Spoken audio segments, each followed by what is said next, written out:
मुख्यमंत्री माझी लाडकी बहीण योजनेअंतर्गत 25 सप्टेंबर पासून बऱ्याच महिलांना 4,500 रुपये येण्यास सुरुवात झालेली आहे. परंतु काही महिलांकडून सरकार हे पैसे परत वसुली करत आहे. अशा महिला कोणत्या ते आपण जाणून घेणार आहोत या व्हिडिओद्वारे. तर तत्पूर्वी चॅनलवर नवीन असल्यास पटकन एक लाईक करा, सबस्क्राइब करा आणि पटकन बेल आयकॉन प्रेस करा. बऱ्याच महिलांच्या पैशांची आता परत वसुली होण्यास सुरुवात झालेली आहे. म्हणजे अशा महिला की ज्या पात्र असून देखील त्यांनी फॉर्म भरलेला आहे, अशा महिलांची कदाचित वसुली सुरू आहे. तर पहा, काही महिलांच्या नकळत, ज्यांना माहीतही नसेल की त्यांच्या खात्यावरती 4,500 रुपये आलेले आहेत, तर तुमच्या नकळत पैसे कदाचित कट झालेले असू शकतात. त्यामुळे बँकमध्ये जाऊन पासबुक प्रिंट मारू शकता. तर पहा, ज्यांना मेसेज येत नाही, ज्यांना माहीत नाही आपल्या खात्यावर पैसे आलेत की नाही, त्यांनी पासबुक प्रिंट मारा. तेव्हाच तुम्हाला कळेल की तुम्हाला पैसे आलेले आहेत का, आणि आलेले असले तरी ते कट झालेत का. तर सविस्तर माहिती पाहू. या लाडक्या बहिणींकडून योजनेचे पैसे आता परत घेतले जातील. कोणाला पैसे परत करावे लागणार आणि ते कोणत्या कारणामुळे पैसे परत करावे लागणार, सविस्तर आपण या व्हिडिओमध्ये जाणून घेऊया. तर कोणत्या बहिणींना पैसे आता परत सरकारकडे करावे लागणार आहेत आणि त्यासाठी काय कारण असणार आहे ते, तर सविस्तर पाहू. व्हिडिओ आवडत असल्यास पटकन चॅनलला लाईक करा आणि तुम्हाला तुमची महत्त्वपूर्ण माहिती या व्हिडिओद्वारे मिळत असल्यास पटकन एक सबस्क्राइब करा. तर पहा, मुख्यमंत्री लाडकी बहीण योजना शिंदे सरकारने अलीकडे जाहीर केली, हे तुम्हाला सर्वांना माहीतच आहे. ही योजना मध्य प्रदेश राज्य शासनाच्या धर्तीवरती सुरू करण्यात आलेली आहे. तर पहा, ही योजना शिंदे सरकारने सुरू केलेली आहे. म्हणजे एक मुख्यमंत्री आणि त्यातील 2 उपमुख्यमंत्री, एकनाथ शिंदे, अजितदादा पवार आणि देवेंद्र फडणवीस. तर ही मध्य प्रदेशची जी लाडकी बहीण योजना सुरू होती, त्याच्या धर्तीवरती ही आपल्या राज्यामध्ये, महाराष्ट्रामध्ये योजना सुरू करण्यात आली होती. तर पहा, यासाठी पात्र ठरणाऱ्या ज्या महिला आहेत त्यांना दरमहा 1,500 रुपये दिले जाणार आहेत, असं शासनाद्वारे वेळोवेळी घोषित केलं जात होतं आणि बऱ्याच महिलांना हे पैसे देखील मिळाले आहेत. म्हणजेच एका महिलेला एका वर्षात 18,000 रुपयांचा लाभ या ठिकाणी योजनेद्वारे मिळणार आहे. तर यासाठी वयोची जी पात्रता आहे ती देखील शासनाद्वारे सांगितली होती. काही अटी सांगितल्या होत्या. 21 ते 65 वर्ष वयोगटातील आणि 2.5 लाखाच्या आत, म्हणजे 2.5 लाखापेक्षा कमी उत्पन्न असणाऱ्या कुटुंबातील महिलांनाच याचा लाभ मिळणार आहे, असं शासनाने अटी सांगितल्या होत्या. तसेच विवाहित, विधवा, घटस्फोटित, परित्यक्त्या आणि निर्धार महिला यासाठी पात्र ठरणार आहेत, असं देखील त्यांनी सूचित केलं होतं. महत्त्वाचं म्हणजे कुटुंबातील एका अविवाहित महिलेला देखील याचा लाभ मिळणार आहे.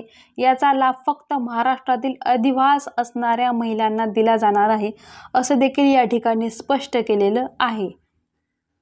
परंतु ज्या महिलांचा जन्म दुसऱ्या राज्यात झाला असेल, परराज्यात म्हणजे दुसऱ्या राज्यात, महाराष्ट्र सोडून इतर राज्यात, कारण ही योजना महाराष्ट्रापुरती आहे, आणि ज्यांनी महाराष्ट्रात अधिवास असणाऱ्या पुरुषासोबत लग्न केलं असेल, अशा महिला देखील याच्या लाभासाठी पात्र ठरल्या जातील, असं देखील या ठिकाणी सांगितलं होतं.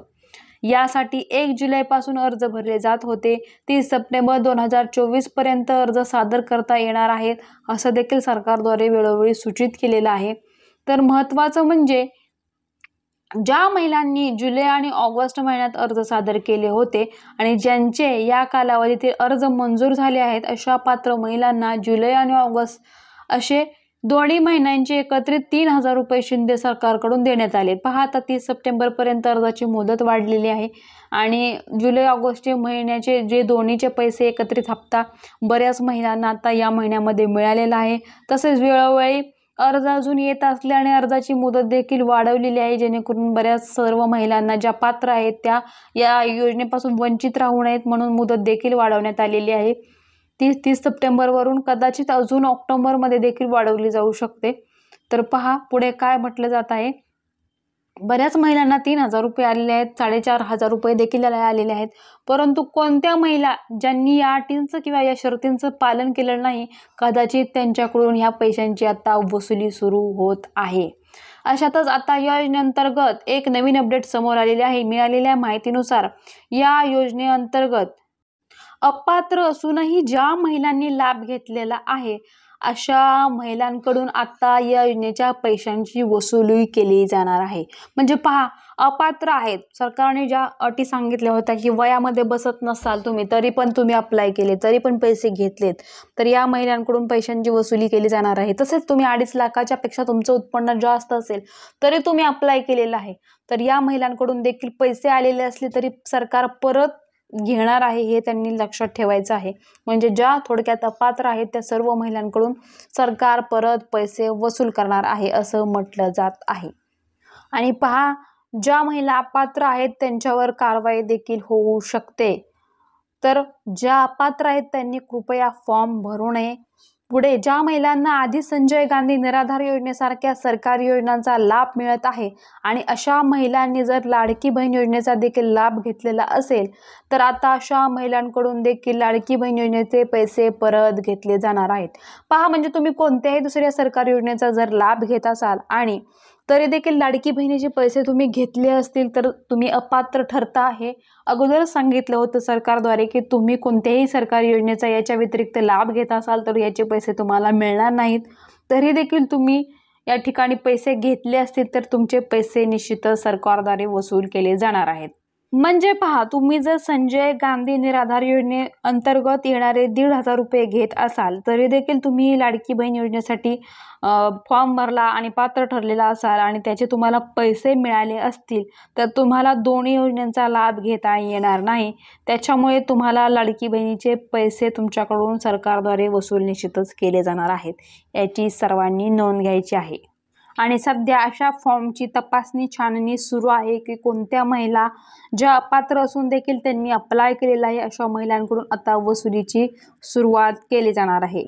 जरी तुम्ही आता पैसे घेतलेले आहेत आणि त्या खात्यावरील सर्व काढून घेतलेले आहेत, काहीच बॅलन्स शिल्लक नाही ठेवला तुम्ही तुमच्या बँक खात्यामध्ये, तरी तो मायनस बॅलन्स तुम्ही जितके लाडक्या बहिणीचे समजा 3,000 रुपये घेतलेले आहेत तेवढा 3,000 मायनस बॅलन्स तुमच्या खात्यामध्ये दाखवला जाईल आणि जेव्हा केव्हा तुम्ही पैसे त्यामध्ये टाकाल तेव्हा शासनाद्वारे ते निश्चितच आपोआप कट करून घेतले जाणार आहेत.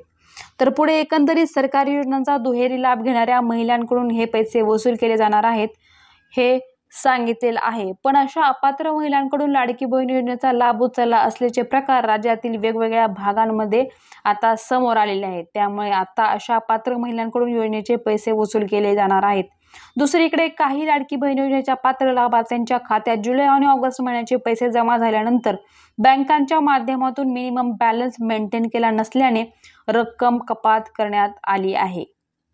तर पहा, काही महिलांची बँक खाती चालू असतात परंतु काही बँकांमध्ये खाते ओपन ठेवण्यासाठी काही पैसे ठेवावे लागतात, 500-1000 रुपये, आणि काही महिलांनी काहीच ठेवलं नसेल तर ते नंतर जेव्हा केव्हा पैसे जमा होतील तेव्हा चार्जेसच्या नावाखाली हे पैसे कट करून घेतले जातात. म्हणजे बँकांकडून याची कपात केली जाते. त्याच्यामुळे तुमच्या अकाउंटवरील पैसे बँकांमार्फत देखील कट या ठिकाणी केलेले आहेत. तर भरपूर महिला अशा असतात की ते खाते ओपन करून ठेवतात परंतु मिनिमम बॅलन्स खात्यावरती शिल्लक न ठेवल्याने त्या बॅलन्सवरती जे चार्जेस आहेत ते वर्षानुवर्षे वाढत जातात आणि त्याच्यामुळेच तुमचे जरी लाडक्या बहीण योजनेचे पैसे जरी खात्यावरती जमा झालेले असले तर हे चार्जेसच्या स्वरूपात तुमच्याकडून कट झालेले असावेत. 4,500 रुपये देखील कट झालेले असावेत सर्वच्या सर्व. त्याच्यामुळे तुम्ही एकदा बँकेत जाऊन खात्री करा की तुम्हाला नक्की पैसे आलेत का नाही. तसेच सरकारद्वारे बँकांना देखील सूचना दिल्या होत्या की आता पैसे कट करून घेऊ नये महिलांचे. तर पुढे पाहू, तसेच काही प्रकरणांमध्ये कर्जाच्या थकीत हप्त्यांमध्येही रक्कम वळवण्यात आलेली आहे. म्हणजे कर्जाचे तुमचे हप्ते काही थकलेले असतील तर ते या ठिकाणी वळवून घेतलेले आहेत असं देखील या ठिकाणी म्हटलेलं आहे. म्हणजेच या योजनेचे पैसे मिळवणे प्रत्यक्षात काही लाडक्या बहिणींना याचा लाभ मिळू शकलेला नाही.